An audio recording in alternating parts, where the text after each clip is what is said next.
When I was back in my 30s, I had 2 skiing accidents close together. In one, I broke my shoulder, and in the other, I broke my elbow.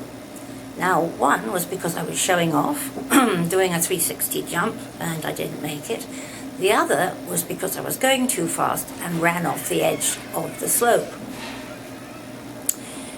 People said to me, "What an idiot you are," but nobody said to you, "Why do you think your bones break so easily?" Actually, nobody ever suggested to me that I might have osteoporosis until quite recently, even though I've had those 2 breakages, fractures, and since then I've had 3 hip operations and a broken ankle. Now, that sounds like a lot for one person, but none of the doctors that I saw were interested in my history. They were more interested in fixing the current fracture. And frankly, I didn't understand what osteoporosis was. I thought it was something that old people got, and therefore I didn't have it. I didn't understand that I was at risk for fracture because my bones are porous. So because I'm a risk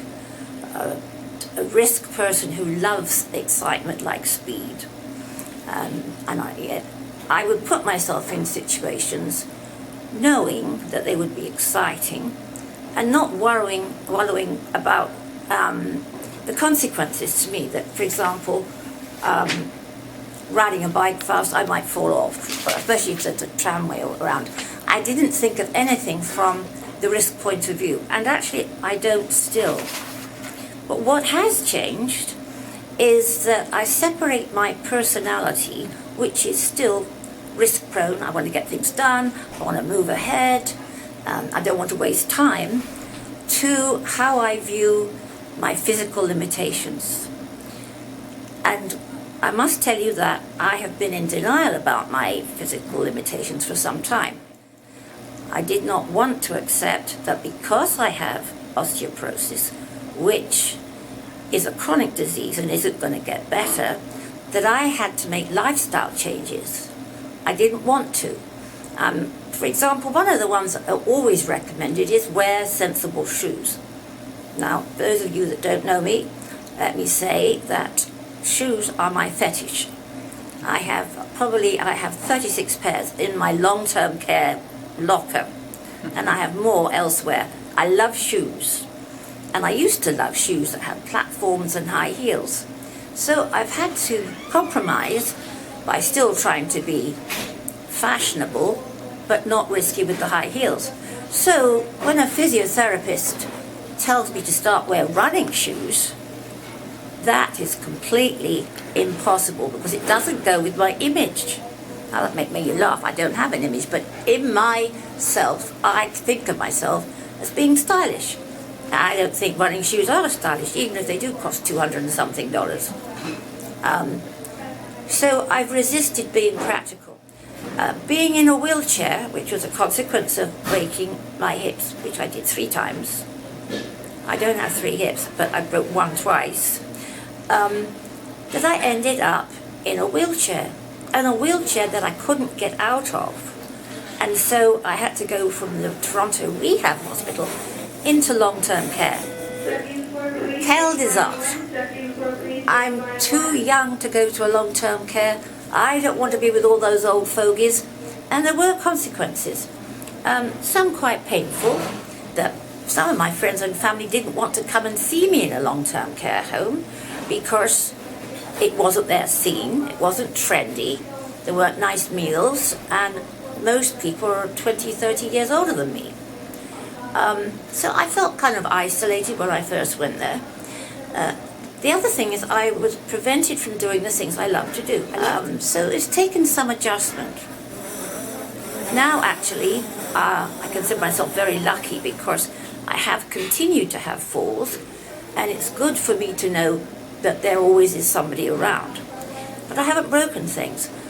I break bones in the most peculiar situations, like recently, I happened to bang my shoulder on the door jamb of my bathroom. And sometime later, I noticed I had pain here, and a bruise was developing, So I pointed it out to the doctor, and they did an x-ray, and I have a fractured clavicle just from walking into the door jamb. So that's the precaution that I have to make. It's not just about breaking things, it's that I break things easily. That my bones are like, as a friend of mine said, a chocolate bar called Aero. Lots of holes in it, more like a sponge than a bone that I have to make. The other thing is, I never want to go back to a wheelchair. So now I have a walker. And I'm getting dependent on my walker. Now this sounds funny. Who could be addicted to a walker? But it's like my lifeline. It's like a portable seat. It has a basket, like a shopping basket, so you could carry lots of things in it without having to carry bags, which is a problem for me because my sense of balance is not good. And it's bright red, and I call it my red Ferrari. And so it's part of my persona. But that's something that's a little bit hard to accept because it's taken away from my independence. There are still many places in the city you cannot go because they're not accessible. For example, I can't just get on a bus because I can't make it up the steps of the tramways. I'm dependent on wheel-trams for certain times of the day, so I've lost freedom. And that's hard for a person like me to take. I also think of a cane, which is an option of being the symbol of an old person, so I don't want to use a cane. This is purely vanity. And it's hard to accept, one, you're aging, because your chances of getting osteoporosis increase with age. So I'm a big proponent of education. In the long-term care home where I am, I believe there are a lot of people who do not realize they may have osteoporosis. And I believe the staff too don't think about it if they know the difference between osteoporosis and osteoarthritis. There's a lot of education that needs doing. I'm in a long-term care home and I'm 60-odd. Most people here, in fact, I'll tell you, at this nursing home, there are 23 people who are 90 or more. But after a while, it's all the same village. We all live together, the same community, and we help each other. Some of the things about having osteoporosis are not glamorous. I don't have them yet, but there are kinds of padded underwear which don't look very good but work very efficiently if you're skinny and you fall. And there are big clodhopper shoes which are safe for people with weak ankles, which I don't use yet. But I think accepting the fact that it's not going to get better, all you can do is manage yourself better, is really the only way to have a good life. Yeah, so the sequence of events was that in my 30s I had the 2 ski accidents. Nobody connected them at that time, including me.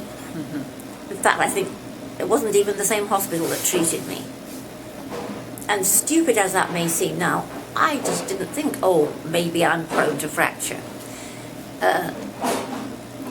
When I twisted my ankle and it snapped off the bike, I mean, it was such a pronounced crack that the physio who was there said, you better get to the hospital because I think you just broke that, because we heard it. But still, I was in denial because whilst I was in physiotherapy for the broken ankle, I used one of the hospital walkers to plough through a snowbank. And of course I fell because the truck had just been through, and it was like mountaineering with a walker. It didn't make any sense, so I fell again. And didn't realize I'd broken my hip and spent the night in agony. And the next day I went to emergency. So then I had then I had to go for 6 months rehabilitation, and then after that I broke the other hip. And same thing again. I'm beginning to get the message that maybe I've got weak hips.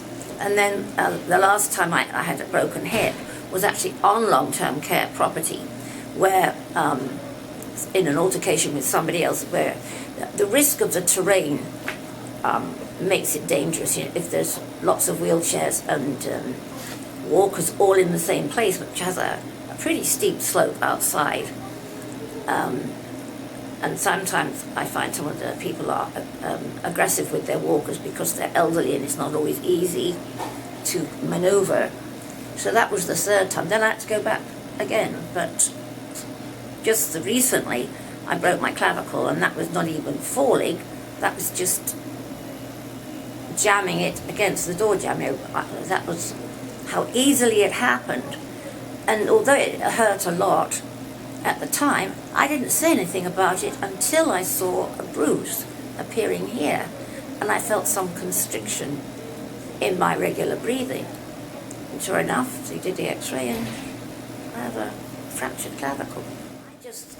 I just was at the opera this week, and Wiltrams dropped me off, and instead of walking me up the driveway, he said, "Will you be okay?" I said, "Sure." As I approached the door, somebody came out and pressed the button, and the door just knocked me flying. And it was 11:30 p.m, past shift change, and I lay there on the ground. I didn't break anything, but it's too easy for that to happen. So I mean, I could have been there all night. There are no cameras outside, you know. So now I have to accept that I am very close to a fall. So I not only have to avoid colliding with other people, I have to avoid anybody else colliding with me. So crowds, going across traffic lights, all those places are dangerous. But that's one of the things you have to live with when you have a problem. You have to be aware of the risks. It's limiting though, it is limiting. I can't easily go swimming. I'm allowed to go swimming now. I can't go dancing easily because I get tired. And I can't go hiking, that's for sure. I can't go skiing, I can't go skating. So there's a lot of things I can't do. Well, I can't speak about others. All I can tell you is that it hurts like hell. And one of the things in rehab is, because they know it hurts and they want you to do exercises right away, as soon as you're there, half an hour before your exercise time, they give you hydromorphone to take the edge off the pain, because pain or not, you have to do the exercises with the weights and all that stuff. They're very rigorous. So pain becomes part of your condition. Some days are bad and some days aren't so bad, but pain becomes part of life. You've probably heard people say, "Oh, my bones are creaking today, it's going to rain." I have that experience. If the humidity changes because there's a rainstorm coming, I know. I can feel it in my hip. Isn't that incredible? Very reliable. So, yes. But I've used the word limitation. I could look at it that way. It's like the half full or half empty. I know what I can do, as well as I know what I can't do. So there are still lots of things I can do. So that's how I try to look at it, be positive. Well, in addition to being angry and depressed that I had osteoporosis, when the hospital warned me, this is rehab hospital, that I couldn't stay indefinitely, and I knew that to be the case, that I would have to move on to long-term care. Well, honestly, it wasn't that I couldn't go home so much as where was I going? The sense of unknown and what it was like, because I didn't know anybody that was in long-term care. I'd never been to a long-term care home, so it was sort of fear of the unknown to start with. The other thing is that I figured that I could go home and have somebody look after me, but they said it's too risky because of, you need to have height special utensils, and my condo just wasn't ready for somebody who was disabled, because I was in a wheelchair. Actually, I shall never forget what that was like. Terrible. It's a big thing, losing your independence. It is. To go where you want, when you want. I mean, and the other thing about being in an institution is that somebody else's routine was being imposed on you. Now, I was still working. I was very independent and did a lot of things, and suddenly all that got taken away from me. So it was not easy. Hello, I'm Sylvia and I have osteoporosis. Not that you can tell, except for one thing, I have my walker, which I'm so proud of. Now, this is a nice bright red one, and I call it my Ferrari. One of the reasons I call it my Ferrari is because I think it goes faster, and I'm known for walking fast with it, which is why I sometimes fall over.